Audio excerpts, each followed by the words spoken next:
kukhona udaba engifuna ukukhuluma ngalo udaba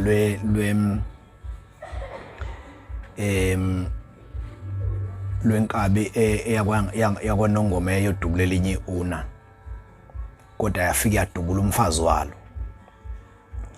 Ngikhulume kakhulu ke ngosizi lomuntu ophatha isibhamu. Ngiyathanda ukukhuluma kakhulu ngento nje thinta isibhamu. I mean ngosizi olidalwa isibhamu ezimpilweni zabantu. Kukhona abafana abancane laba bathanda ukuphatha ibhamu emakhaya. Abanye bayiphatha emahostel, abanye bayiphatha kuphi. Ngiyangiswela indlela ukuthi ngikhulume nabo ngelinye nje ilanga. Ngibachazele ngosizi abayisuke beyifaka kulona ngokuphatha nje isibhamu. Ngike ngakhuluma esikoleni emcimbini waseMandeni izobe ngikhuluma kuona izolo. Ngibuza izingane ukuthi izingane zesikole izingane zesikole sasemthengeni inkwenkwezi angisazi lesi sesithathu ukuthi yini. Umcimbi nje obuhlelwe ngenye insizwa ngokubambisana nomasipala wakhona. Ngibuza izingane zesikole ukuthi bakhona yini othisha abaphatha ibhamu ezikoleni abanifundisayo zithi ingane bakhona. Uyabona ke mawubuza umbuzo njalo phambi kwezingane zesikole zithi zikuphendula zibe zimbuka lo thisha lo nesibhamu. Ngiyayitshela ke ingane ukuthi angithi uma uthisha ufundisa una nesibhamu semthethweni imvamisa. Ufundisa una nesibhamu nje kwazi ukuthi unesibhamu izingane ezikwazi. Ziyaye zihalele leyo mpilo izingane uyabona mhlawumbe unemoto unesibhamu zihalele leyo mpilo kube ngazi ukuthi kuyangena emqondweni wengane ukuthi nami sengathi ngaba nemoto bese ngiba nesibhamu njengothisha usibanibani uyabona nje. Mhlambe futhi kungebona bodothisha sengibala bona ngoba in most of the cases izingane emakhaya they spend more time nothisha esikhathini sabo isencane. Isikhathi esiningi sispenda nothisha kangangokuthi yonke into ezishoyo noma eziyenzayo influence isuka lapha. So kuyaye kube nalokho ukuthi ingane labafana abancane mabebona othisha noma bebona obhuti nje abanezibhamu bahawuka. Khona lokho kuhawuka nje umuntu ahalele leyo mpilo leyo afuna ukuba nesibhamu naye uyabona nemonto ebona sengathi uprotected or something. So mangiyibuza ngitshela izingane ukuthi mangiyibuza ingane bakhona nothisha abaphatha ibhamu abanezibhamu ezikoleni zenza ithi hayi bakhona. Niyathanda ukufana nabo? Yebo siyathanda ukufana nabo nami ngibe nemoto ngibe nesibhamu. Uma ke ngitshela ukuthi ningafisi ukufana nalabo thisha labo nanoma ubani nje ophatha isibhamu ungafisi ukufana nalowo muntu ngoba kwayena lowo muntu lowo usuke ephethe isibhamu noma kwayena lowo thisha usuke ephethe isibhamu usuke engazi ukuthi one day lesi sibhamu sizomholelaphi noma usuke engalwazi usizi akalithwele nje obephethe isibhamu izingane nje bayibona kukuhle nje hamba nesibhamu kusuke ayikho into esuke yinhle lapho. Lo thisha lo mungahle umlandele nje landele mhlambe noma kwe relationship yakho ulandele uzothola ukuthi izinto ezenzeka kwi relationship yakhe isibhamu sinomthelela. Angithi isibhamu senze nje ngake ngayikhuluma lephambili. Uma umuntu ephethe isibhamu ebese exabana nomuntu noma umuntu nje ephethe isibhamu engaxabananga namuntu, in most of the cases umuntu umeyikhuluma inkulumo ayikhulumayo eyibhekise kumuntu noma eyibhekise kubantu isuke iguidwe isibhamu, isuke isibhamu esisuke sikhuluma. Ukuxabana nomuntu ongasiphethe isibhamu noma ongenaso umuzi ukuthi uzokhuluma kanjani bese uxabana nomuntu onesibhamu ingxabano isuswe isizathu esifanayo besuza ukuthi lo nesibhamu noma uxabane nje nomuntu oyedwa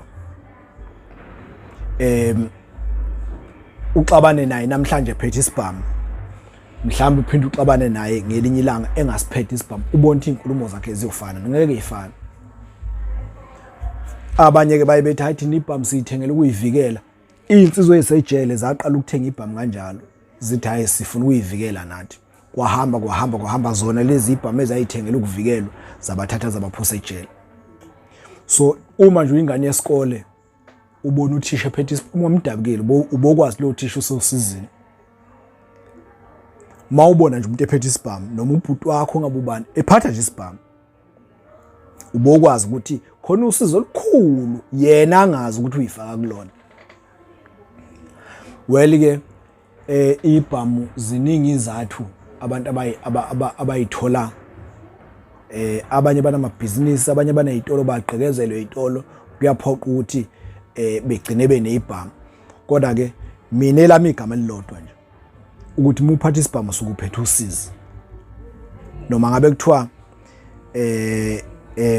ugada ngaso ini noma ubukati ugada noma ngabe kuthiwa wenzani ngaso as long ungelona nje iphoyisa ngoba kwawona amaphoyisa nje besebenza ngeibhamu nje asebenza ngalo usizi. Uzongivumela omunye wazi ukuthi iphoyisa hlale sizwe indabeni iphoyisa malibamba intombi ukuthi iyajola leyidubula yini isibhamu. Kodwa bakhona abanye abakwazi ukuthi bebamba intombi ukuthi iyajola bengadutshulwa. Ngisho lesifazane libamba indoda yayo lidubule bese uxake ukuthi mawudubula indoda uyidubulela ukuthi uyibamba ijola uzoyithatha apha engajola ngoba nale ozoya kuyona iyajola nayo. Kanjalo futhi nomuntu wesifazane ngifuna ukufunda lolu daba lwenkabi yakwaNongoma eyadubula kabuhlungu umfazi weowner la kwaDladla eStenga ngephutha washona.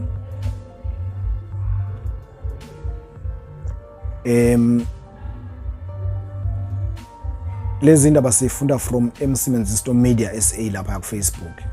MC Menzisto Media SA. Lolu daba ngifuna kunesifundo engifisa ukuthi usithole la. Ngomuntu nje ophatha isibhamu. Ngomuntu nje ophatha isibhamu. Igama lesihloko salendaba noma isihloko salendaba usizi lwenkabi yakwaNongoma eyadubula kabuhlungu umfazi weowner la kwaDladla eStenga ngephutha washona. Ngo-2006 June ngolwesihlanu lapha ya eMlazi kwaBB eThekwini KZN kwakunensizwa kwaSibiya kwaNongoma endaweni yaseThokazi nokuyindawo ekulolu hlangothi odlula kulona ngasesibhedlela sakwaNongoma iBenedictine Hospital uma usuka edolobheni la kwaNongoma uyakhona. Leyo nsizwa yayihlala eMlazi kwaBB. Le nsizwa kaSibiya yayaziwa kakhulu ngegama layo eyalithola ngo-2004 isahlala ehostel 17 khona eMlazi. Le nsizwa yayibizwa ngoma-1000 Sibiya. Yayineminyaka ewu-29 ngo-2006. Ngo-2006 lapha eStenga impi yamatekisi eyayiphakathi kwama-owner aseStenga nakwamaphumulo yayisashisa phansi. Umbango wemizila yamatekisi wawusenzima kakhulu. Ningi imizila eyayisanda kuvulwa eyayibangwa kakhulu. Imizila ke ematekisini ibangwa nje iziguge angazi noma ngizothi izigugeni kodwa nje imizila ihlala ibangwa nje. Kodwa ke lapha kulempi yamatekisi aseStenga umbango wawusemzileni eminingi. Kwakubangwa ngisho nemizila eminye yayivele ikhona kodwa inombango kakhulu.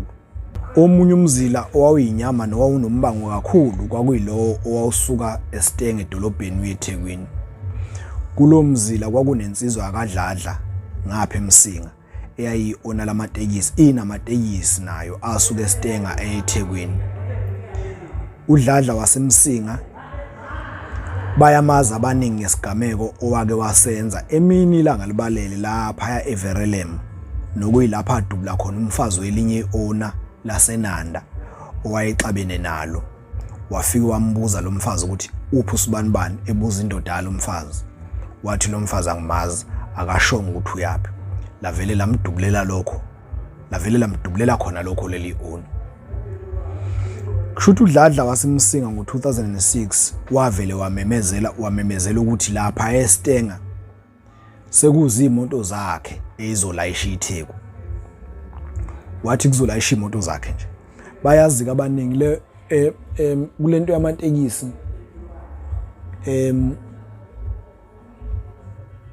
kuke qhamuke nje i-owner elinesibindi ukudlula amanye, livele lisho nje noma yini. Lithi mase lishilo futhi leyo nto bese kuba ukuthi wena ongahambisani nayo usuyisitha, bese ziyaqala ke ziyahubhana. So ke noDladla wamemezela into efana naleyo. Wathi kuzolayisha imoto zakhe. Wathi kuzofike kulayisha imoto yakhe eqise yodwa bese aphinda ngene yakhe njalo njalo. Wathi uma kukhona onenkinga nalokho akaphumele obala. Emva kweinsuku ezimbili uDladla ememezele lokho kwabe sekudutshulwa unogada wakhe owayemthembe kakhulu wakwaZulu eShowe. Wadutshulwa washona ehamba yedwa, kanti inkabi ezazidubula lo nogada zazitshela ukuthi lo nogada uhamba naye uDladla kade lutho. Kwathi ngomhla 29 November 2006 ngabo 8 ebusuku uMatawuzeni Sibiya wafonelwa ngomunye umhlonishwa owathungwa waseStenga uyi-owner. Lo mhlonishwa waqale wabuza ukuthi uMatawuzeni ukuphi. Wachaza uMatawuzeni ukuthi hayi ngisemlazi kwaBB. Wathi lo mhlonishwa kunomsebenzi engifuna ukukunika wona Matawuzeni. Wathi uMatawuzeni wani lo msebenzi. Lasho leli owner lathi umsebenzi wekhanda. Umsebenzi wekhanda lelinye owner ohambisana no25,000 kumele wenziwe namhlanje noma kusasa. Kodwa lachaza ukuthi kungaba ngcono kakhulu uma lo msebenzi ungenziwa namuhla. Wathi uMatawuzeni ukuphi lo msebenzi. La uchaza iowner ukuthi useStenga ngale emva kwala osekunemall khona. Waphinde wabuzisisa futhi uMatawuzeni ukuthi inamba yakhe leli owner liyithathephi. Lachaza leli owner lathi linikwe uFuhluza Khumalo owayehlala ehostela kwaMashu eSulabasha, bayamazi abaningi umfowabo Khumalo. Wavele wabona uMatawuzeni ukuthi ngempela lo msebenzi uqondile. Uthi uMatawuzeni ngicela ungilinda 2 hours ngizobe sengilapha eStenga. Kanti uMatawuzeni ufonelwa yileli owner nje usekhaya kubo kwaNongoma eThokazi. Ulele nentombi yakhe yaseFryhead ehlobane, kodwa wayengafuni ukukuveza lokho kuleli owner ngoba ayithembene kulendima amatekisi. Angithi la ematekisini kulento eyinkabi noma ungafonela umuntu nje ekubuza ukuthi ukuphi awusho. Zazisho njalo insizwa abangixoxa nazo ngisengaphakathi. Zithi hawo mawufonela umuntu nje kubuza futhi umuntu mayekuthenga noma efuna ukuqasha ukuthi uyokwenza umsebenzi uyabuzisisa ukuthi inamba yakho uyithathephi. Uyabuzisisa ukuthi inamba yakho uyithathephi ukuze ungagaxeli. Emva kokuthi uMatawuzeni esefonelwe yileli owner lamchazela nanokuthi umsebenzi kumele wenziwe manje or kusasa, wabe sevuka isigubhukane khona lapho wavusa intombi yakhe wathi ayigqoke ngoba usethole umsebenzi ophuthumayo eStenga. Ayaqale yaxoxa intombi, kodwa emva kokuqinisa amehlo kukaMatawuzeni yabe esivuka lentokazi yagqoka. Wayithatha uMatawuzeni ngabo lobo busuku lentombi wayoyishiya eFryhead. Emva kwalapho wabe eseyishaya ibonto yashosholoza yagudla iFryhead kulomgwaqo obheke eMelmont. Wayishaya yodlula koNhlazatshe edlula ko19 ngakulomgwaqo ohlukela esandleni sokudla mawubheka oLundi. Inhloso yakhe uMatawuzeni kwakuyikho ukuthi ayihlabe imoto ibheke eStenga. Ngesikhathi esendleleni uMatawuzeni wabe sefonelwa uKhumalo, uFuhluza lwasehostela eSulabasha. Wambuza ngale ndaba leli onekade limfonela. waqinisekisa ufuhluza ukuthi yebo likhona i-owner laseStenga elifune inamba yakhe uMatawuzeni and linemali lelo owner kusho uKhumalo. Wathi uma uMatawuzeni sibiya ese-toll gate laseGingindlovu eDokodweni kwabe sekungena ucingo kuyena esefonela leli owner lakwaDladla eMsinga okwakumele eyolidubula. uMatawuzeni ufonelwa angithi lento yasemateksini kuyenzeka ukuthi inkabe eyodwa nje ifonelwe ngama-owner amabili, naleli liqashe lenkabi kuya ngokuthi inzima kangakanani, naleli liqashe lithi ngifuna uyongishayela usibanibani kanti naleli lizoqasha yona licela uyongishayela usibanibani. Iyenzeka leyo nto. So ke ngesikhathi uMatawuzeni efonelwa leli owner waqamba amanga kulona wathi hayi usemlazi njengoba ethi nje ngilinda 2 hours ngizobe sengilapho. Wayiqamba amanga wathi usemlazi kanti ukubo wena kwaNongoma. Ngesikhathi uMatawuzeni sibiya eyibeke phansi imoto eseyojika eDokodweni etoll gate eGingindlovu esezojoyina umgwaqo N2 obheke eThekwini, kwabe sekwenzeka isimanga wavele wafonelwa yileli owner lakwaDladla okwakumele yolidubula. Kodwa uMatawuzeni wayengakazi ukuthi leli owner lakwaDladla elimfonelayo yilona leli abambizela lona njengoba esuka kwaNongoma njengejubane. Nalo leli owner lakwaDladla lalingazi ukuthi kunomuntu osefonelwe wasuswa kwaNongoma ukuze ezosoconga lona. Lalingazi lutho ngalokho. Lona njengoba lifonela uMatawuzeni nje nalo lalifuna ukumqasha lo Matawuzeni. Lifuna ukumqashela ukuthi liyoshala abantu abashaya unogada wakhe othembekile ngoba liyabazi. Uthi ke uDladla uma ekhuluma noMatawuzeni efonini emva kokuthi sebebingelelene, uthi kuDladla uyemfoka sibiya ukhuluma noDladla la eStenga.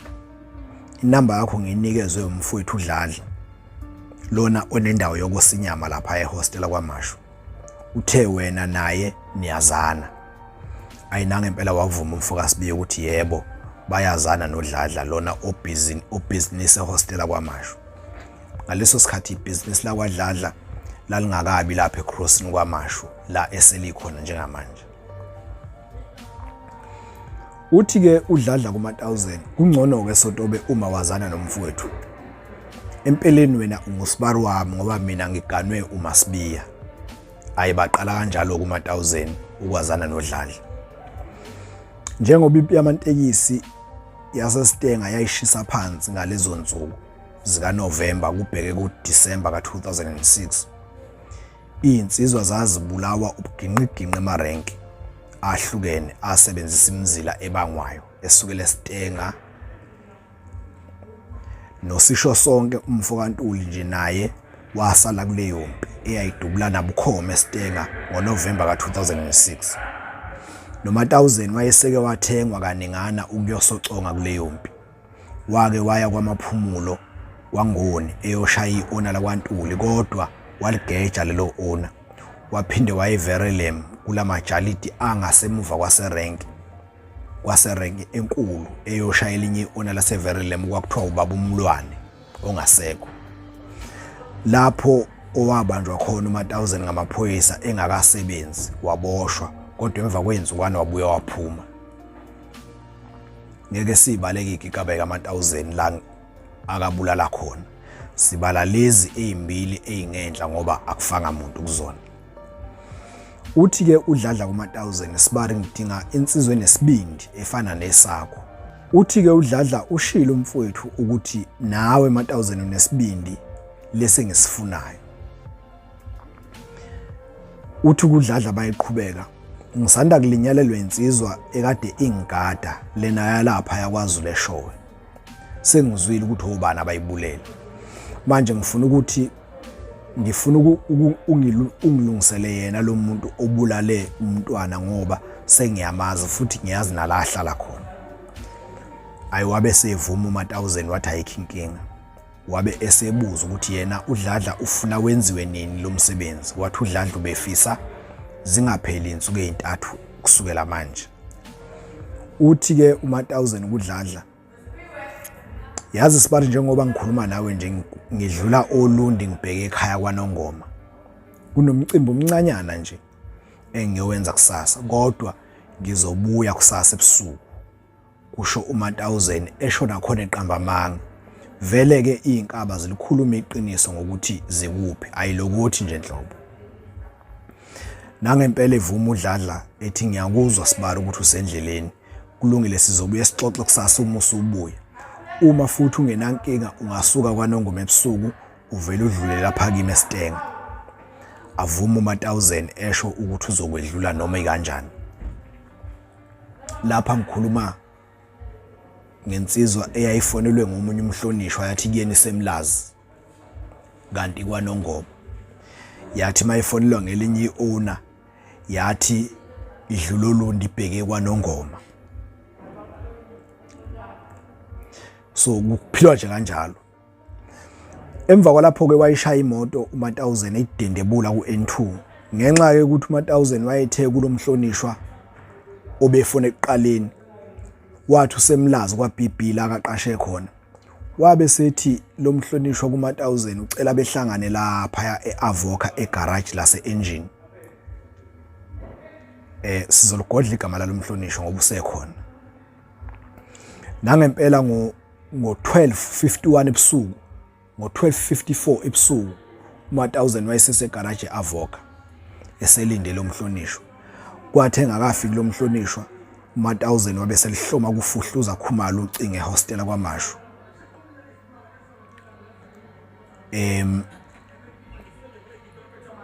Wabe esefonela uKhumalo ufuhluza wambuza ukuthi lo mhlonishwa akazohlangana naye lapha uhamba ngamotoni.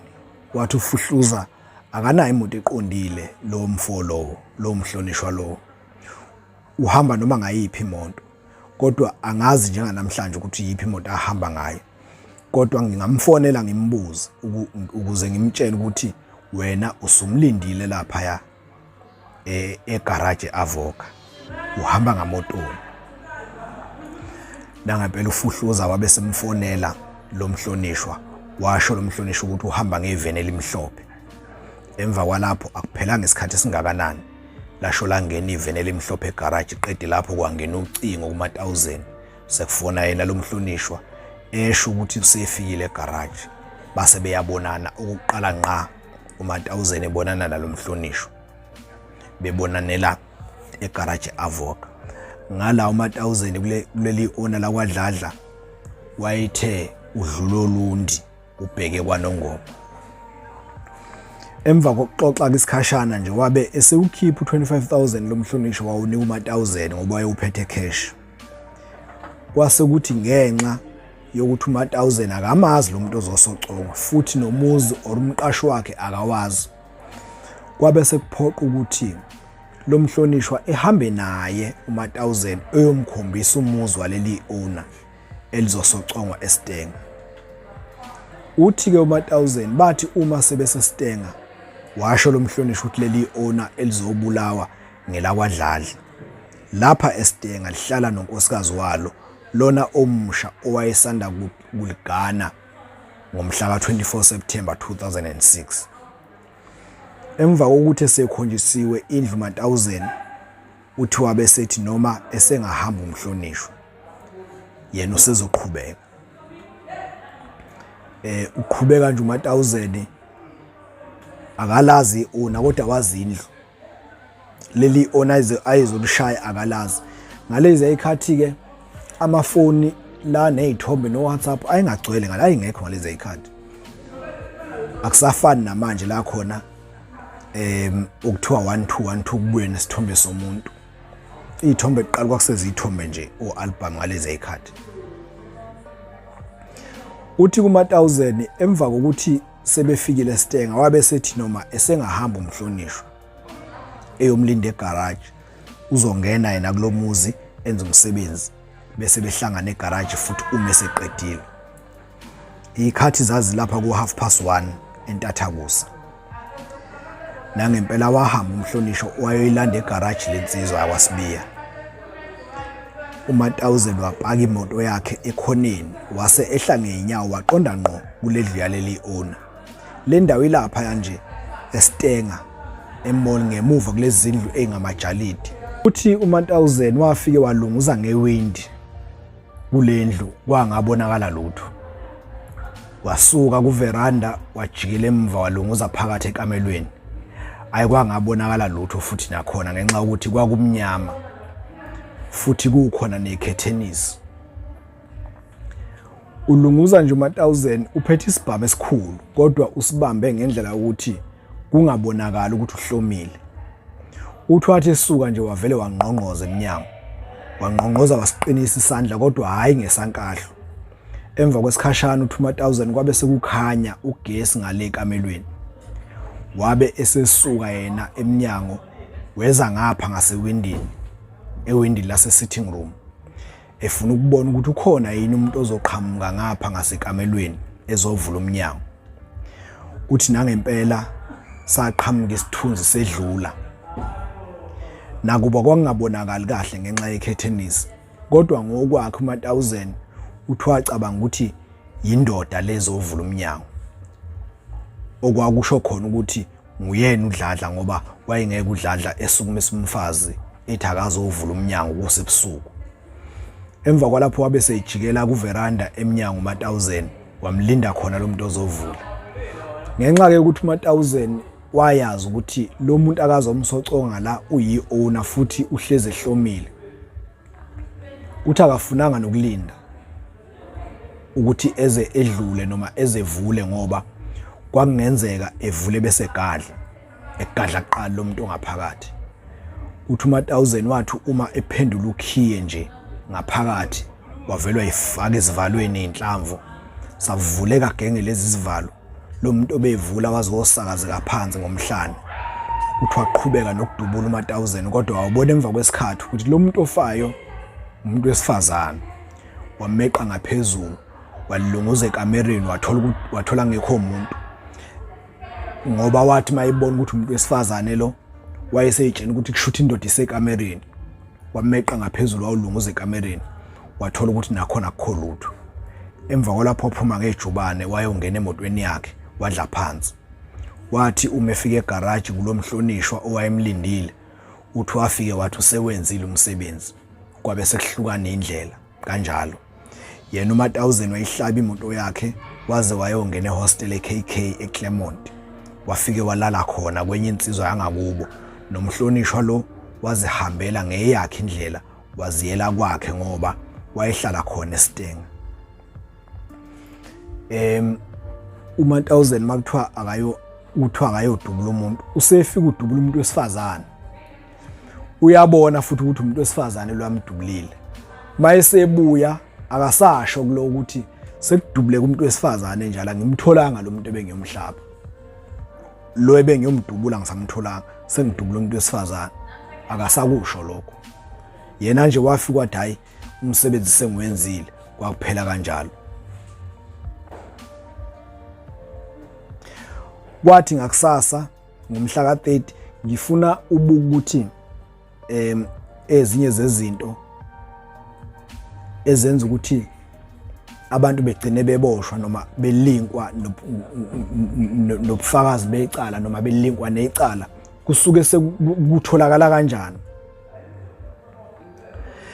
Wathi ngakusasa ngomhla ka30 November 2006 imbiko yaveza ukuthi kushone unkosikazi kaDladla kwathiwa uhlaselwe ebusukelele wadutshulwa ingekho indoda yakhe. Ayi umhlonishwa nethimba lakhe leli elalithenge uMatawuzeni alikholwanga uma lizwa indaba zokuthi kufe umfazi hayi indoda ngoba ngokwabo bona babazi ukuthi kushona indoda. Kodwa uMatawuzeni wayazi. Kwathi intambama ngawo umhla ka30 November 2006 uMatawuzeni ehlalele nje eKK eClermont wabe sefonelwe yilomhlonishwa owayemthenga ukuthi ayoshaya uDladla. Wakhala umhlonishwa wathi sengathi umsebenzi awuhambanga kahle.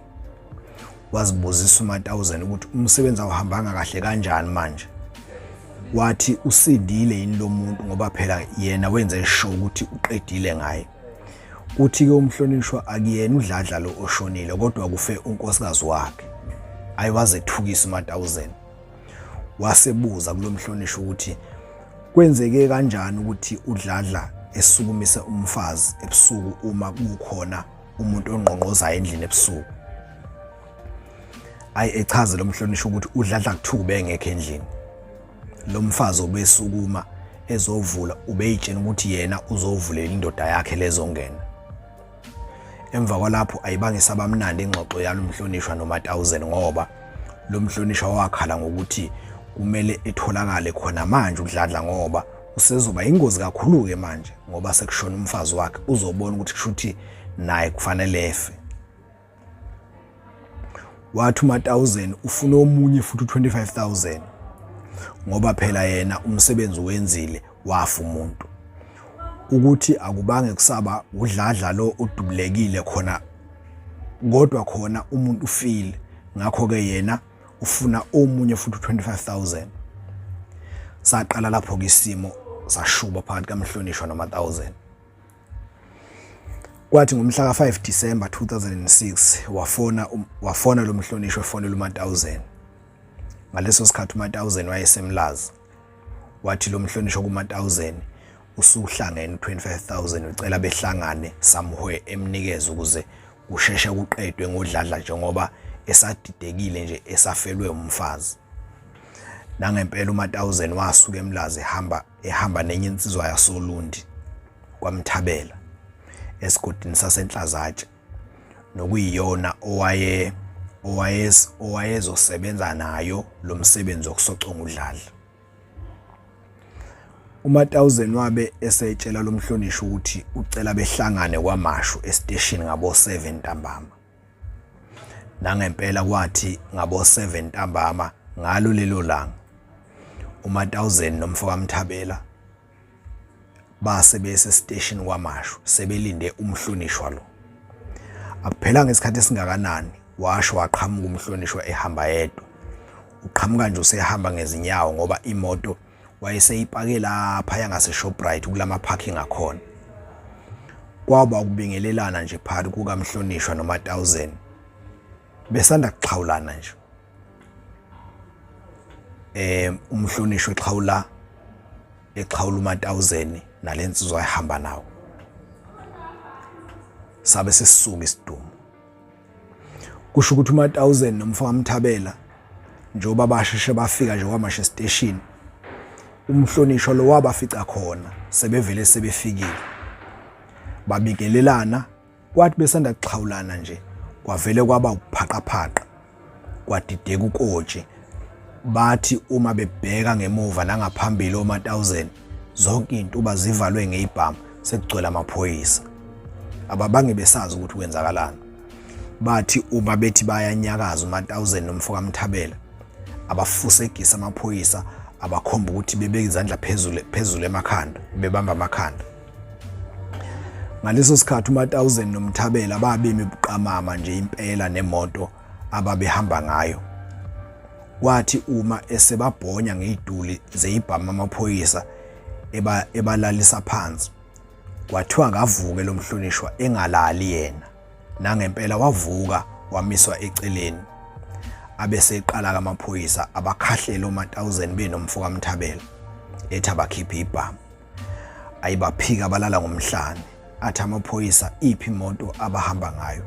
Wathi uMatawuzeni bahamba ngeenyawo bazisukele ehostela kwaMashu. Kwabuyithele emaphoyiseni ngoba indlela ayibakhahlela ngayo ayesecasulwa na ukuthi uyawaphendula. Ababuza ukuthi bazokwenzana estation sekuhlwile.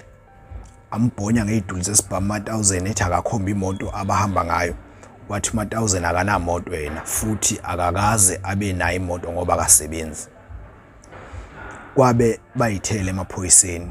Isibhaxu esaqhuma lapho sabanzima kakhulu ngoba uMatawuzeni waze walimala kanzima la ngasemasendeni njengoba namanje nje ingasebenzi kahle isingezansi sakhe. Kwaba kubanjwa kwabo kanjalo ke uMatawuzeni noMthabela. Abatshena amaphoyisa ukuthi ababophela icala lokubulala unkosikazi kaDladla owadutshulwa eStenga ezintathu emqashweni wakhe ngomhla ka-3 November. Ayibaphika baze balala ngomhlane bathi abayazi bona leyo nto. Abathatha amaphoyisa sebethambe beyimvithi benjalo abashove esitokisini esitenga omunye amise Verulam bahlaliswa ngokwehlukana bagcina bengazanga ukuthi umhlonishwa yena ushoniswephi. Kwathi uma sebeyovela enkantolo ngoLesithathu bafike bagibela ndawonye ebhokisini nalomhlonishwa. Wafike wanikezwa i-free bail umhlonishwa yathi inkantolo imdedela ngoba usewufakazi wenkantolo. Uma-1000 Sibiya waba u-accused number 1 kwase kuthi uMthabela waba u-accused number 2. Laphaya enkantolo esitenga uma sekuthethwa icala ngenxa yokuthi isigameko sokubulawa kukamfazi kaDladla senzeke entathakusa ngabo 1 kuya ku2. Kusho ukuthi amaphoyisa ngokophenyo lwawo agcina efikile nakuleli garage okwakulinde kulona umhlonishwa ngesikhathi uma-1000 esayodubula umfazi kaDladla. Kwathi uma ebhekisisa i-footage yasegaraji amaphoyisa abese ibona imoto kalomhlonishwa ivela kwi-footage. Abona futhi ukuthi ishayelwa uyena umhlonishwa ngoba ayamaza amaphoyisa. Emva kwalapho ngomhla ka-5 Disemba ekseni ngabo 6 abese enikela kuyena lomhlonishwa amaphoyisa. Amfice esemzini wakhe engakavuki, amngqongqozela, wavuka weza kuwona amaphoyisa. Abese embuza amaphoyisa lomhlonishwa ukuthi ngesikhathi kubulawa umfazi kaDladla edolobheni esitenga yena wayekuphi. Wathi umhlonishwa wayelapha kubo ekhaya. Wathi naye wathola ekseni esefonelwa ngamanye ama-owner ukuthi sekudutshulwe umfazi kaDladla. Athi-ke amaphoyisa ngayizolo bakhona-ke wawukade uyephi. Uthi-ke umhlonishwa akaze indawo. Wathi akakaze aye ngisho edolobheni. Ambuzisisa amaphoyisa aze athi akakhumbulise kahle umhlonishwa. Wathi umhlonishwa phela umfazi kaDladla usanda kubulawa nje. Wathi ukhumbula kahle ukuthi ngesikhathi sesigameko yena ubesekhaya. Bakhuluma kanjena nje umhlonishwa namaphoyisa bamile egcekeni ngoba awangenanga endlini yakhe amaphoyisa lomhlonishwa. Athi uma engqongqoza wavele wavuka wawahlangabeza eminyango amaphoyisa lomhlonishwa. Khona lapho umseshi uKhoza wabe esethi emaphoyiseni ucela amthathe lomhlonishwa kuhanjwe naye. Amcela amaphoyisa ukuthi akagqoke lomhlonishwa ngoba azohamba naye. Kukhona imibuzo nje embalwa abafuna ukumbuza yona. Wagqoka naye ekhululekile nje amfaka evenini amaphoyisa ahamba naye kodwa wayengafakiwe ngemuva. Wayehlezi lapha emva kwephoyisa elalishayela ngoba imoto yamaphoyisa yayi-double cab. Kwathi uma befika naye police station lomhlonishwa base bemkhombisa i-footage. Bayidlala i-footage i-video yasegarage. Lela yekulona ngelanga okwabulawa ngalo umfazi kaDladla. Angithenye into elula eyayibophisa abantu bona kodwa basuke bezama ukuyivikela. Angenza isibonelo nje.